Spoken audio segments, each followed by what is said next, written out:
Dès que nous eûmes endossé ces robes, un sentiment de légèreté nous parcourut. Nous avions la sensation de pouvoir flotter dans l'air. L'effet était étonnant et instantané.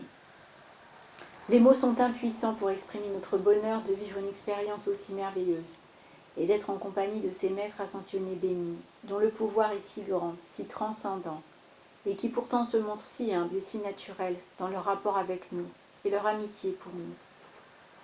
Nous étions encore à admirer nos vêtements lorsque la sonnerie annonça le dîner. Nous nous rendîmes à la salle de réception du premier étage, où les dames de notre groupe nous attendaient, habillées de la même façon que nous. Shananda offrit le bras à Perle et nous conduisit vers ce qu'il appelait leur salle à manger privée. Elle était assez grande pour recevoir 40 personnes et était magnifiquement décorée de blanc et de violet.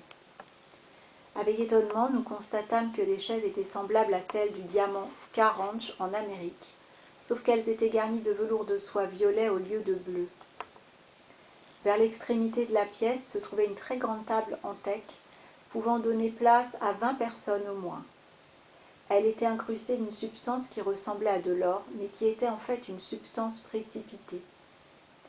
De l'autre côté de la pièce, une troisième table en onyx blanc, de même dimension, dont le dessus s'ornait d'incrustations violet et or, également en matière précipitée. Exactement devant la place où l'assiette serait posée, il y avait une rose blanche au cœur délicatement rosé, incrustée dans la partie violette, tandis qu'au centre de la table, 2 mains en or se serrant étaient incrustées. Il est impossible de décrire la beauté et la perfection de ces choses précipitées, car avec ces matières, il est facile de produire des effets inattendus. Nous prîmes place autour de la table, et Shananda exprima du fond du cœur une adoration envers la suprême présence de la vie. Nous, dans le monde extérieur, n'avons aucune idée de l'adoration que ces grands maîtres ascensionnés expriment constamment envers le grand dispensateur de tout bien. 2 serviteurs disposèrent le service et ensuite servirent le dîner consistant en un pain aux noix, des salades diverses et des légumes farcis, avec comme dessert un délicieux pudding aux fruits. Shananda nous servit une boisson qu'il appelait un vin doré. Sans être alcoolisé, il était merveilleusement stimulant. Nous déjeunerons à 9 h et dînerons à 17 h 30, sauf à des occasions exceptionnelles. Tous doivent se retirer au plus tard à 23 h et se lever à 6 h du matin. Il y aura des coupes de fruits frais et des gâteaux spéciaux dans vos chambres chaque jour, au cas où vous auriez faim entre les repas. Vous êtes ici pour acquérir un accordage défini et faire un travail qui réjouira grandement vos cœurs. Mais par moments, cela vous demandera une plus grande force. Demain, je vous ferai visiter le palais. J'ai reçu des nouvelles annonçant que demain soir, nous serons honorés par la présence du Conseil, et notre invité d'honneur sera le grand divin directeur. Il est vu très rarement, même par ceux qui sont très avancés, je vous assure. Je pressens qu'une formidable dispensation spéciale est proche. Donc, ce soir, retirez-vous tôt et vous saurez pour la première fois ce que cela signifie de reposer dans les bras de la lumière, une lumière qui est rarement vue. Venez maintenant, nous allons dans la salle de musique, car Naja a entendu que vous avez des voix splendides et elle aimerait vous entendre chanter. Dans la salle de musique, nous vîmes que leur orgue et le piano étaient exactement semblables à ceux employés dans la retraite de Saint-Germain à la grotte des Symboles en Amérique. Il y avait aussi plusieurs instruments plus petits et une belle harpe. Naja s'assit au piano et fit courir ses doigts légèrement sur les touches. L'instrument répondit comme une chose vivante à son contact magique. Nada et Rex chantèrent leur chant d'amour arabe, et le quatuor exécuta ensuite plusieurs morceaux qui furent tous très appréciés. Chers amis, dit Shananda, vous êtes merveilleusement bénis par des dons divins admirables, et par eux vous serez en mesure de toucher et de bénir beaucoup d'êtres dans votre service. Nous priâmes Shananda et Naja de jouer pour nous. Ils échangèrent un regard, et Shananda prit place à l'orgue. Pendant quelques instants, ils restèrent immobiles dans une profonde méditation. Puis ils jouèrent. Les vibrations dans l'atmosphère autour de nous s'intensifièrent. Puis la musique se déversa comme un océan de sons, comme si une grande âme entrait dans l'extase de l'éternelle liberté, et que les légions de la lumière venant de partout dans l'infini accueillaient celui qui s'ascensionnait comme un nouveau soleil s'élevant dans l'espace. Ils passèrent d'un morceau à l'autre. Après qu'ils en eurent exécuté 4, il nous sembla impossible de bouger, si grand était notre accordage et notre bonheur. Nous essayâmes d'exprimer notre admiration, notre gratitude et notre joie, mais ce fut impossible. Les mots nous manquaient. Naja comprit et dit humblement: « C'est la puissante présence Ayam qui accomplit toutes choses dès qu'il n'y aura plus d'obstruction entre l'humain et la maître présence, car alors l'extérieur est élevé dans la même action vibratoire que la lumière intérieure. » Avec un joyeux bonne nuit et des bénédictions réciproques, nous regagnâmes nos chambres. Je me demandais si je serais capable de dormir, tellement l'action vibratoire de mon corps était élevée. Mais je m'endormis avant de m'en rendre compte. Je me réveillai le matin avec la conscience très nette d'être entrée dans la montagne derrière le palais de la lumière, par une porte secrète, massive. J'avais ensuite pénétré dans une série de grottes où l'on pouvait relever des traces de civilisations très anciennes, dépassant tout ce qui fut jamais connu dans le monde extérieur. Lorsque nous nous retrouvâmes au déjeuner, je demandai à Shananda ce que mon expérience signifiait. Son visage s'éclaira d'un merveilleux sourire. « Mon brave ami, expliqua-t-il, vous avez vu une grande vérité, et je vous assure que c'est très réel. Au moment voulu, vous verrez avec vos propres yeux ce que dans l'expérience vous avez vu avec la vue intérieure. Votre expérience me convainc de la grande importance de la visite de notre invité d'honneur de ce soir.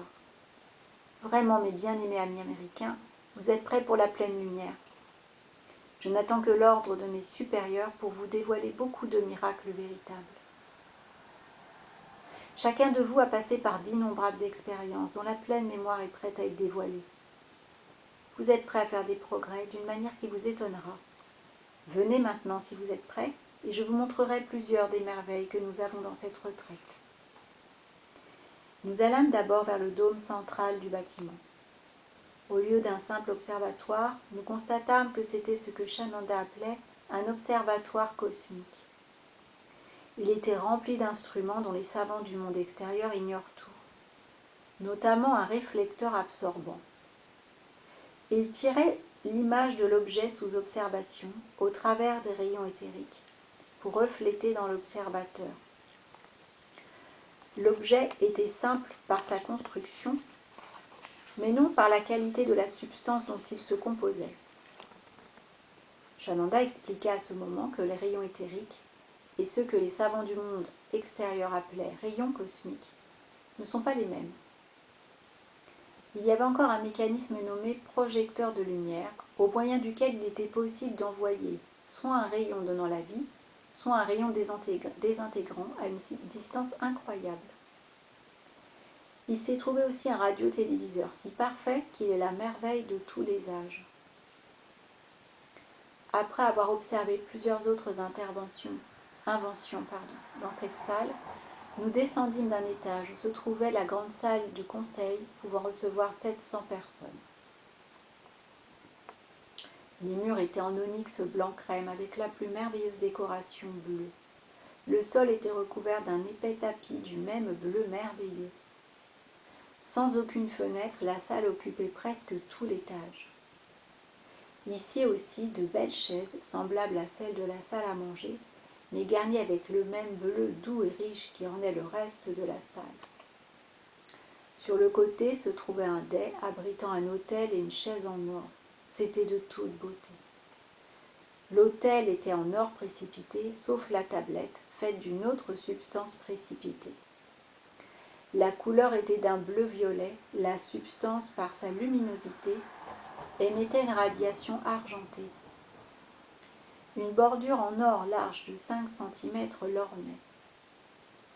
La chaise au siège garni de bleu, au dossier haut dépassant largement la tête, était du même modèle que l'autel.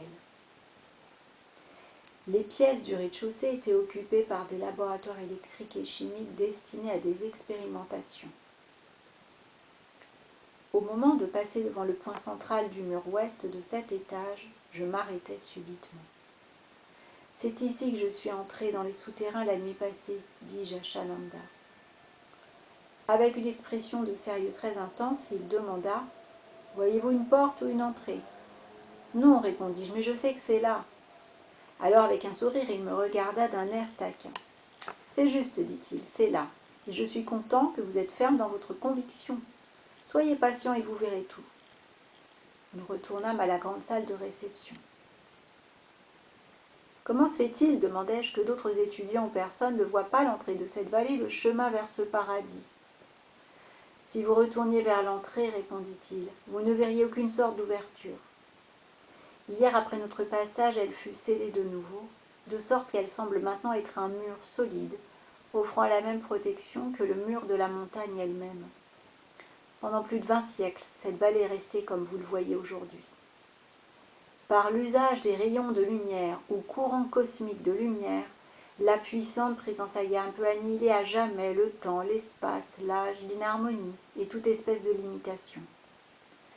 La discorde est en somme la première vague ou le point de départ de la limitation. Par la parfaite harmonie gardée dans la conscience de l'individu, la porte du royaume de la perfection divine, l'activité de la vie sans limite, reste largement ouverte pour toujours. Maintenant venez avec moi, continua-t-il. Je vais probablement mettre votre crédulité à grande épreuve, mais si vous le désirez, vous apprendrez beaucoup. Vous avez tous entendu parler des contes arabes des 1001 nuits et du tapis volant. Je vais vous montrer que la légende est vraie. Il nous conduisit vers une belle pelouse devant le palais, où nous vîmes une plaque de 12 mètres carrés semblable à du cuivre. 2 jeunes serviteurs apportèrent un splendide tapis persan soyeux de couleur jaune-or. Ils en recouvrirent la plaque suivant les instructions de Shananda, lequel demanda « Qui a peur de venir avec moi ?» Sans répondre, nous nous groupâmes autour de lui, qui se trouvait au centre de la plaque. Contrairement à son habitude, il s'engagea dans une conversation animée, et au bout de quelques instants, nous commençâmes à nous sentir de plus en plus légers. Nous vîmes que nous commencions à quitter la terre. Nous trouvons environ à 6,50 mètres du sol, flottant doucement dans l'atmosphère. Nous continuâmes de nous élever jusqu'à une vingtaine de mètres et flottâmes de nouveau près de la chute d'eau, qui brillait d'une glorieuse beauté. Nous survolâmes ainsi toute la vallée. « Maintenant, si vous êtes prêts, dit notre hôte, nous visiterons les montagnes. » Nous continuâmes de nous élever jusqu'à environ 3500 mètres au-dessus du palais. Le paysage à nos pieds était enchanteur, et les pics enneigés des montagnes scintillaient comme des diamants. Nous étions tellement absorbés par la vue et la conversation de Shananda que nous en oublions la température et notre point élevé. Nous nous sentions parfaitement à l'aise. Nous ne remarquâmes de changement ni dans la température, ni dans l'altitude, car notre hôte nous tenait dans son aura, et tout ce qu'elle contenait était contrôlé, et n'expérimentait que sa propre et glorieuse perfection. Nous décrivîmes un cercle, retournâmes vers le palais et descendîmes. Comme nous quittions la plaque, notre hôte s'amusa de tout cœur de nos remarques et de notre surprise. « Mes très chers amis, expliqua-t-il, je vous assure qu'il n'y a rien de mystérieux ni de surnaturel dans ce que vous venez d'expérimenter. Tout est en accord avec la simple, immuable, éternelle loi que chaque individu, s'il le veut, peut mettre en action sans limite. » « Pourquoi n'avons-nous pas senti le changement d'altitude » demanda l'un d'entre nous. Dans le parfait royaume de Dieu, la puissante présence Ayam qui n'est qu'harmonie, le sentiment de l'harmonie, il n'existe pas de perception de changement de température ou d'altitude. Les idées de perfection et les sentiments d'harmonie sont simplement des taux vibratoires que la conscience impose en la substance et qui donnent à l'énergie ses qualités qui se manifestent comme perfection.